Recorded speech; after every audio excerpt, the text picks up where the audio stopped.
तो मेरा नमस्कार सभी को। तो ये हमारा पहला वीडियो है। तो मैं अपने चैनल का पर्पस बता देता हूँ कि मैं क्या करना चाहता हूँ। मतलब मैं ऐसा इस फील्ड में क्या करना चाहता हूँ कि सबका चेंज हो जाए ज़िंदगी। मतलब सोचने का नज़रिया चेंज हो जाए। अब देखो यार, JEE ऐसा पेपर है, ऐसा कॉम्पिटिटिव एग्ज़ाम है कि इसमें तुम्हारा एप्टीट्यूड देखा जाता है। ठीक है, तुम फार्मूला तो लर्न कोई भी कर लेगा यार, वो मैटर नहीं करता। तुम्हें फील के साथ करना है क्वेश्चंस को। फिज़िक्स और मैथ्स में तुम्हें फील आना ज़रूरी है। तो इस चैनल में हम लोग वही करेंगे, ऐसे ऐसे ब्यूटीफुल क्वेश्चन लाएंगे। मेरी ब्यूटीफुल सीरीज़ का एपिसोड नंबर 1 है ये। ठीक है, तो यहाँ पे आप लोग देखोगे कि हम ऐसे ऐसे क्वेश्चन करेंगे, आपको मज़ा आ जाएगा।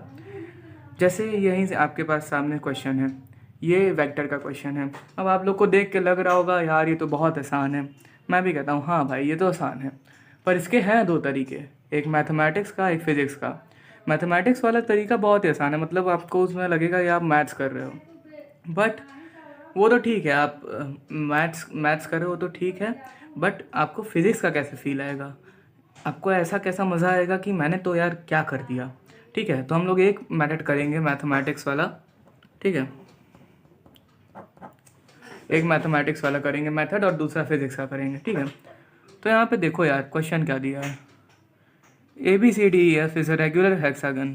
ठीक है, if AB vector plus AC vector plus AD vector plus AE vector plus AF vector equals XAD vector. ठीक है, तो हम लोग को X निकालना है। ठीक है भाई, अब मैंने कहा इससे आसान कुछ नहीं हो सकता मैथ वाले तरीके से।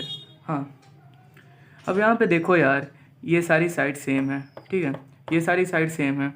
अब मेरे को क्या दे रखा है, मेरे को यहाँ पे कैसे भी करके ये सारी चीज़ें लानी है, इन लोग को AD बराबर लाना है। ठीक है, तो मैंने कहा आप ये वाला ट्रायंगल देखोगे ADC, आपको पता है ना रिजल्टेंट का क्या रूल होता है। ट्रायंगल लॉ तो आप लोग सभी जानते हो कि रिजल्टेंट इज इक्वल टू उसके साइड का सम, वेक्टर सम। ठीक है, तो मैं क्या कहूँगा, AD वेक्टर, ADC देखना आप लोग, AD vector equals AC vector plus CD vector. अब आप तो कहोगे यार वहाँ पे CD है ही नहीं, अब मैं क्या करूँ यार। तो रुक जाओ, देखो ध्यान से, ये CD वेक्टर AF के बराबर नहीं होगा। ये सारे इक्वल है ना, रेगुलर रेगुलर, इसको ध्यान से देखना। ठीक है, तो मैंने कहा यार CD vector equals AF vector. अब मेरी तो ज़िंदगी एकदम बदल गई यार, एकदम मज़ा आ गया ना यार। तो मैंने कहा AD vectors equal AC vector plus AF vector.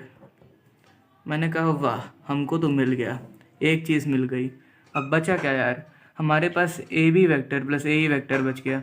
ठीक है, तो सेम मेंटोस तरीका लगेगा यहाँ पे। देखो यार, ये AB वेक्टर और AE वेक्टर। ठीक है, बात ध्यान से समझना। ठीक है, अब मैंने कहा AB वेक्टर और AE वेक्टर का भी सम AD वेक्टर आएगा। अब तुम कहोगे कैसे, तो भाई ध्यान से देखो, मेरे को यहाँ पे डायरेक्ट दिख रहा है कि AB वेक्टर ED वेक्टर के ही बराबर होगा। तो मैं यहाँ क्या लिख सकता हूँ, AB vector equals ED vector. ठीक है, अब जाहिर सी बात है यहाँ पे ट्रायंगल लॉ फिर लगा दो यार, तुम लोग तो इसमें माहिर हो। ठीक है, तो AD vector equals AE vector plus ED vector. मैंने कहा ED वेक्टर को रिप्लेस कर दो, AD vector AE vector plus AB vector. यार अब हम लोग को जो चाहिए था वो तो मिल ही गया। तुम कहोगे यार क्या क्वेश्चन ला गए, यही है ब्यूटीफुल सीरीज। रुक जा मेरे भाई, अभी दूसरा मेथड पे आते हैं, तब पता चलेगा क्या ब्यूटीफुलनेस है इसमें। हाँ, इंग्लिश थोड़ी कमज़ोर है तो ठीक है।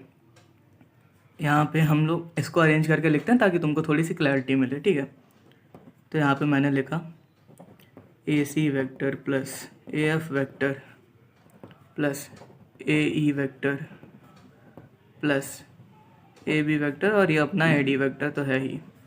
ठीक है, तो ये XAD वेक्टर है। अब मैंने कहा यार ये तो हमने निकाल लिया है, ये AD वेक्टर है, ये भी AD वेक्टर है भाई। अब तुम कहोगे यार क्या क्वेश्चन था यार, क्या भाई क्या ASTH भाई, यही क्वेश्चन दोगे, यही ब्यूटीफुल सीरीज़। रुक जा मेरे भाई रुक जा, अभी मज़ा आएगा तेरे को। तो मैंने कहा यहाँ से x हमारा 3 आ गया आंसर। ये तो हो गया मैथ सारा तरीका, ये तुम जेई में लगा देना कि तुम्हें फट से आंसर चाहिए। बट अभी तुम शुरुआत करो अपनी 11th या 12th में भी हो तब भी कोई दिक्कत नहीं है, ठीक है। अब यहाँ पे आता है मेंटोस तरीके पे, मतलब क्रंची तरीका, ये मैं इसको क्रंच बोलता हूँ। इससे बढ़िया कुछ होगा ही नहीं, मतलब तुम्हें समझ आएगा। इसको हम लोग फोर्सेस से करेंगे, फोर्स, ठीक है। अब तुम समझो, अब इसको ब्रेक करेंगे। अब तुम देखो यहाँ पे, ध्यान से सुनो, ठीक है, एकदम ध्यान आ जाना चाहिए इस वाले तरीके में, ये फिज़िक्स, ठीक है। अब यहाँ पे देखो यार तुम, मैंने कहा ये डायगनल्स हैं, ठीक है, जाहिर सी बात है डायगनल्स हैं। अब डायगनल जहाँ मिलेंगे वही तो सेंटर होगा।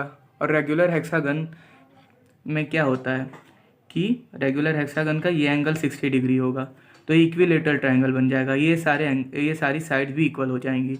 अब मैं कहता हूँ यार ये तो मेरे को 2F मिल गया, ठीक है, ये 2F मिल गया। जैसे हमको BE क्या मिला है, हमको BE 2F मिल गया, ठीक है। ये तो मैं ऐसे ही ले रहा हूँ तुमको वो आगे ले जाने के लिए। तो ये 2F मिल गया है, तो मैंने कहा मैं पाइथागोरस से ये निकाल लूँगा √3F, AE √3F आ गया, ठीक है। अब तुम कहोगे यार क्यों निकालो √3F, तो रुको ज़रा। तो सिमिलरली तुम्हारा AC भी तुम निकाल लेना यार, थोड़ी मेहनत खुद से भी करो। AC वेक्टर भी तुम्हारा क्या आ जाएगा, √3F, तो यहाँ भी √3F लिख दो यार। अब तुम्हें कुछ दिख रहा है तो बताना, ठीक है। ये हमारा 60 डिग्री, ये हमारा 60 डिग्री, ये 90 डिग्री, तो मैंने कहा ये 30 डिग्री, ठीक है। जाहिर सी बात है 90 - 60 30। अब इतना तो आना चाहिए यार, 11 में पहुँच गए तुम लोग, ठीक है। अब ये 30 डिग्री, ये दोनों साइड सेम है, तो मैंने कहा ये भी 30 डिग्री, सिमिलरली ये भी 30 डिग्री। अब तो तुम कहोगे वाह भाई ये तो एंगल भी सेम हो गया। तो अब यहाँ पे हम डायरेक्ट भी आंसर ला सकते हैं। तुम्हें बता दे रहा हूँ, स्पेशल केस याद रखना, बहुत कम आएगा। स्पेशल केस जब फोर्सेस, जब वेक्टर सेम होते हैं और उनका क्या बोलते हैं, अरे यार क्या बोलते थे उसको, हाँ रिजल्टेंट बाइसेक्ट करता है एंगल। यार तुम लोग के चक्कर में मैं भी भूल जाता हूँ, ठीक है। तो इसका स्पेशल केस होता है तुम्हारा, ये मैं ले लेता हूँ कुछ फोर्स को, ये ले लेता हूँ क्योंकि F ऑलरेडी यूज़ किया हुआ है, 2A cos थीटा, ठीक है भाई। तो ये तुम्हारा थोड़ा बढ़िया लग रहा होगा ना यार, मज़ा आ रहा होगा। अब यहाँ से तो मैं डायरेक्ट कह सकता हूँ यार, देखो 2 × 3, F को छोड़ो ना, वो तो ऐसे ही लिखे थे हम लोग, cos 30, ठीक है। अपना यहाँ पे यार 3 आ गया। अब तुम कहोगे हो गया यार, मैंने तो ये याद कर लिया बस। नहीं, अभी नहीं, मैंने क्या कहा था, फील दिलवाऊंगा, ठीक है। अब यहाँ पे ध्यान से देखो, मैं ये जो AC वेक्टर है इसको मैं ब्रेक करूँगा। अब ब्रेक करना तो आना चाहिए यार तुम लोग को।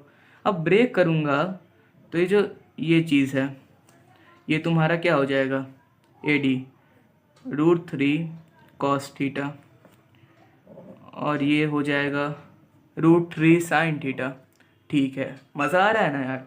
देखो ऐसे ही सिमिलरली मैं यहाँ पे कर दूँगा कि ये क्या है, AE वेक्टर है, तो इसको भी ब्रेक कर देंगे, तो यहाँ आ जाएगा √3 cos थीटा, और यहाँ पे आ जाएगा √3 sin थीटा। यार तो अब तो मज़ा आ जाएगा। देखो अब तुम सोचो अरे भैया क्या कर दिया, पर देखो ध्यान से देखो, √3 sin theta √3 sin theta cut जाएंगे क्योंकि इक्वल एंड अपोजिट है, तो दोनों कट जाएंगे। अब बचा हमारे पास क्या यार, देखो ध्यान से देखो, बस तुम्हारा क्वेश्चन सफ़ा, हमको क्या निकालना था। तो ये AD क्या हो जाएगा, ये तुम्हारा हो जाएगा 2√3 cos 30। आया कि नहीं बता दो सब लोग, ठीक है। तो ये 3 समझे। हमको पता, ये भी पता था कि AD की वैल्यू भी 2F होगी, वो भी तो डायगोनल है, तो AD की जगह 2F रखो चाहे ना रखो तो ठीक है, पर ये 3 वैल्यू है, X की वैल्यू 3। तो यार मज़ा आया कि नहीं, कमेंट में अच्छे से बता देना। तो मैं अलविदा लेता हूँ, मिलेंगे अगले एपिसोड में ब्यूटीफुल सीरीज़ के। एन्जॉय योर जेई, उससे डरो मत, डराओ।